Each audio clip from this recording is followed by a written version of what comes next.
first objective will be to break through the main gate.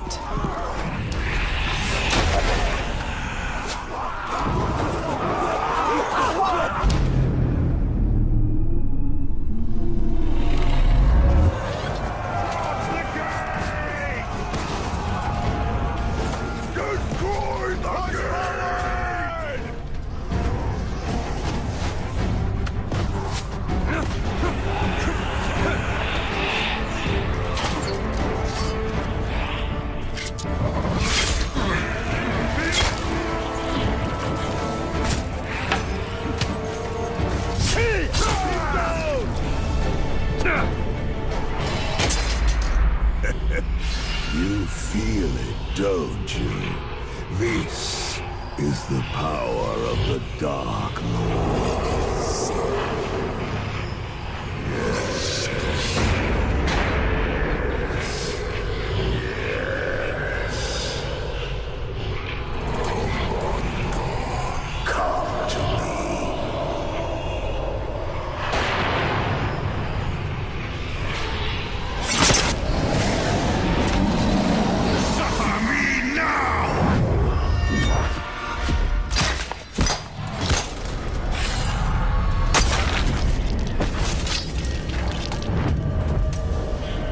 Stormbringer defeated, we've broken the curse and can unleash our power as the Demolisher breaches the gate, allowing our army to storm the fort.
Curiosity is the most powerful thing you own.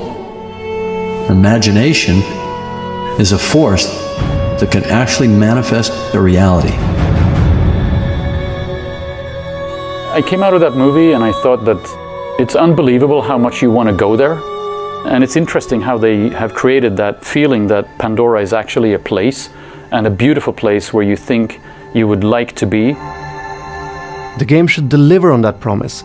It should be the ultimate experience where you actually go to Pandora and where you can live an alternative life on the moon. We are working side by side with Lightstorm to create a game based on the world of Avatar. With the power of Massive's Snowdrop game engine and the team's passion and obsessive focus on detail, we know they're the right group to bring the beauty and danger of Pandora to life.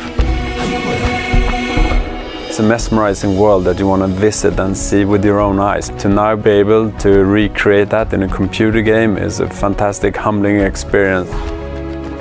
The excitement is enormous, and it fits very well with many of the things we are interested in. Ecology, sustainability, fighting for what you believe in, a lot of interesting values that really resonate well with the team. Our ambition is always to make the best games in the world. In this case, I think we have a unique opportunity to do something that is very, very rare. Every player gets to choose how they want to experience this incredible universe. We're about to embark on an amazing adventure. The insane attention to detail is one of the key things that made Pandora feel so real. When we're done, everybody will get to experience the beautiful world of Pandora.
We're trapped on this bridge. Maybe there's an escape route.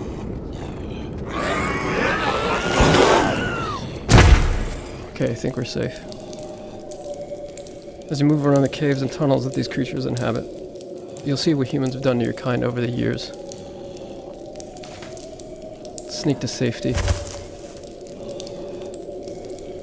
Now, one of the things about being a young creature is that you can crawl into spaces that no human could follow.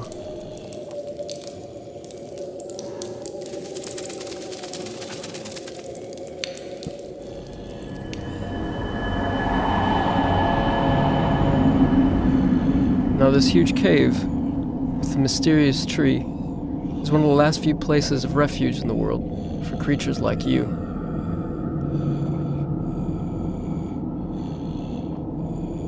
So that's the world through the eyes of a young creature, running away from even the weakest human. Now we're going to go forward in time and see the world through the eyes of a larger, more powerful adolescent creature, and see what they're capable of doing.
Steady, boys. We got one of them here.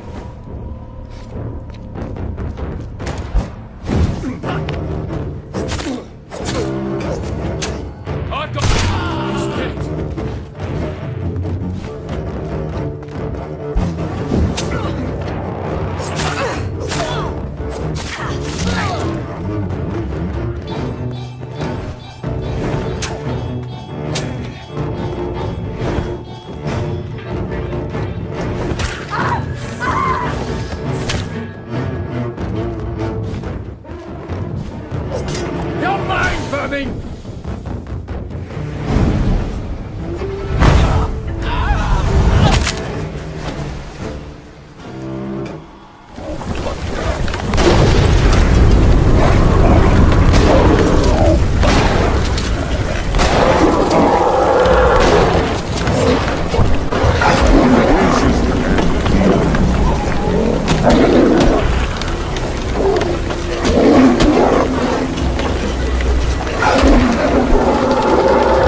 He was right.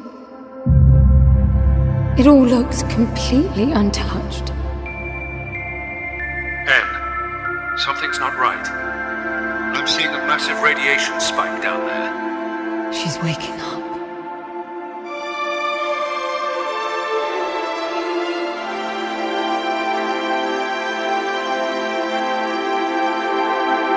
In Echo, you must survive the strange workings of the palace.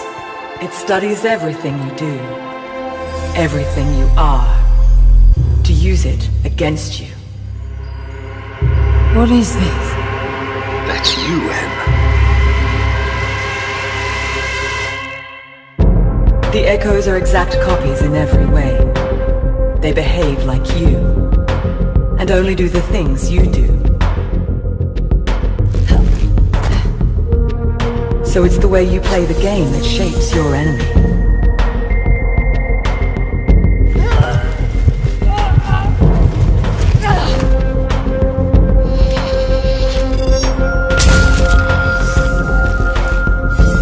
Every interaction, every movement has consequence. But it's only once your behavior diverges enough from the current Echoes, and the palace reboots, that the Echoes will be updated. So when the light returns, you'll be facing its newest version of you. Reborn with all the choices you made in the last cycle. They learn from me. They do what I do.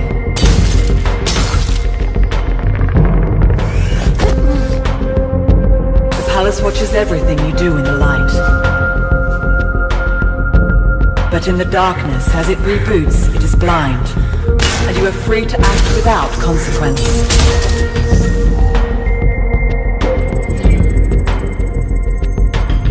The only way the Echoes never change is that they'll always want to kill you, but you decide which tools they have at their disposal.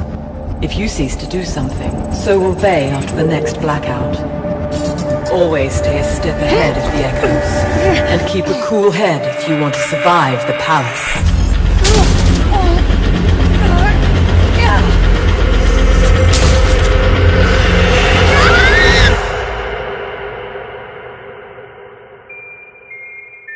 Like a message in a bottle on the rolling tide, Sea of Thieves sweeps onto the shores of 2017 full of mystery and promise. All the new features of Update 0.1.1 mean that players picked for our next playtest face the dangers of an expanded world and a skeletal uprising as they venture far across the open sea.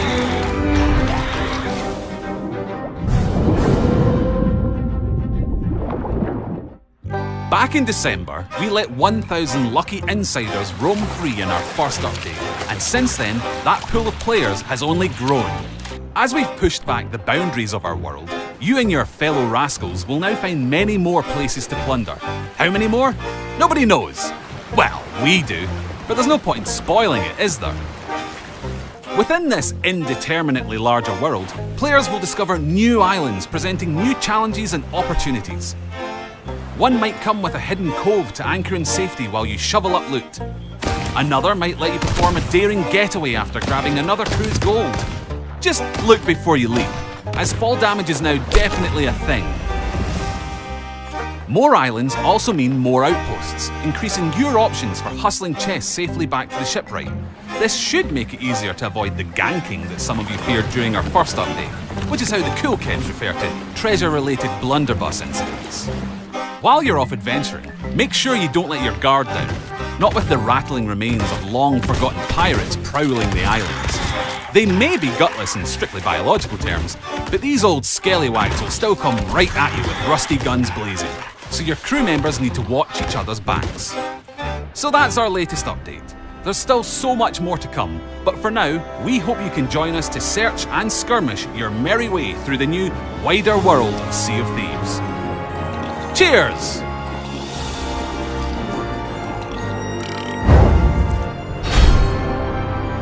Identity is an MMORPG that's unlike any other you've ever played. It's not based on levels or skill progression, it's based on you, your character, and what you want to do with it. Identity is all about giving absolute freedom in a world that's full of other people and fun things to do. We've gotten rid of most of the AI and replaced it with people. It's people who are driving down the street, and it's people who run for governor. It's people who play as police officers and fight crime. You'll find sports, car racing, paintball matches, and more others than I have time to list. And if living off the land is your sort of thing, you can make a pretty good living hunting or fishing.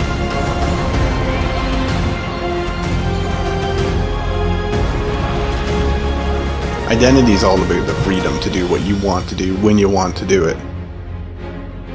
While Identity is an MMORPG in most ways, we're going to be offering you the option to rent your own servers too. So if you want a different, more specialized style of gameplay than our official servers have, such as maybe hardcore role-playing or some kind of like endless action, server operators are going to have control over hundreds of features to customize what they want. Agent Watertown, that suspect in custody. Nobody's coming to the perimeter. It's still a hot scene.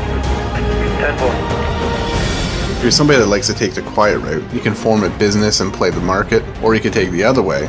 You could become a criminal, you could rob people, you could rob banks, you could steal cars. Everything is open for player interaction.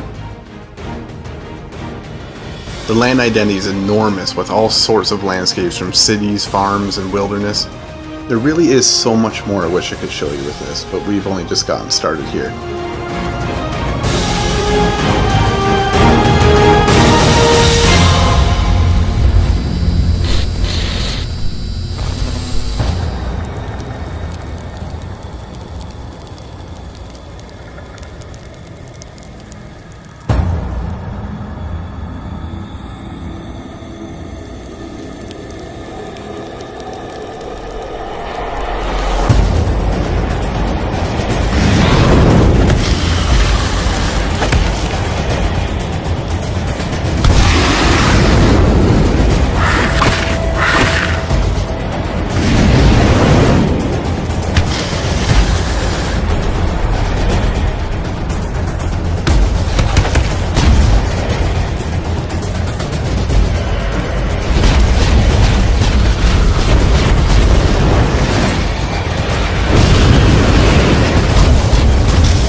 Imagine a game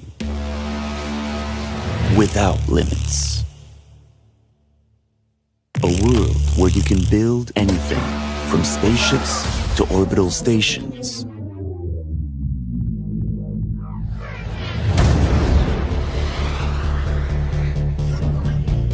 Explore, craft, trade, and conquer, all in one universe, shared by everyone at the same time.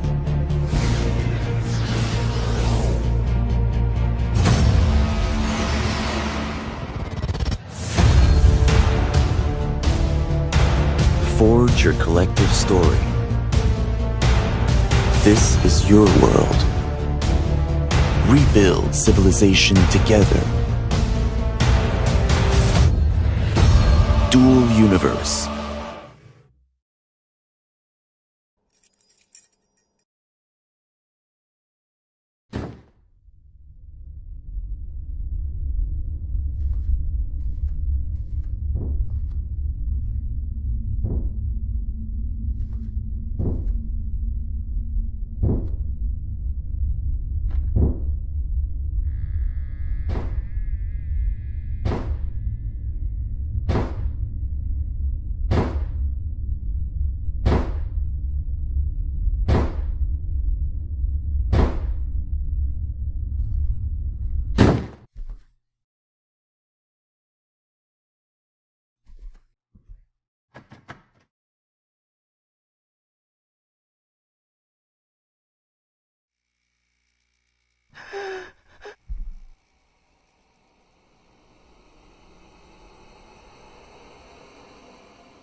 I'm the marketing director on Last Year.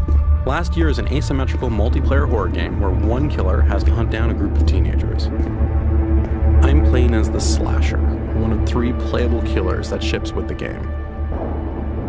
The game is set on Halloween night in 1996. We've been meticulously crafting a universe that draws you in and puts you in the center of your own 90s horror film.